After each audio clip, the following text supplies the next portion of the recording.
Samahan nyo akong magluto ng adobong pusit na may sutanghon. Yan ang mga ingredients. Siyempre, igigisa mo ang pusit.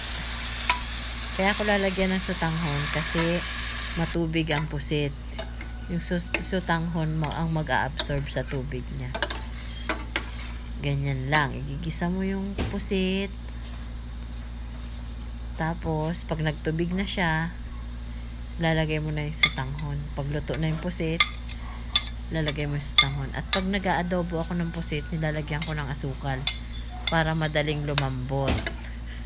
Madaling lumambot yung pusit pag may asukal. Tapos, madami-daming sili, paminta. Yan ang aking pusit. Psst, psst, psst, pusit. Psst, psst, psst, pusit. O yan, nilagyan ko na ng asukal. Kalahating kilong pusit nga lang pala itong niluto. Yun, dahil maraming tubig, hindi ko ganong gusto ang matubig na adobo. Kaya nilagyan ko ng sutanghon para siya ang sisip-sip sa tubig. Tapos, masarap na rin yung sutanghon pag naluto. Ayan o. Wow.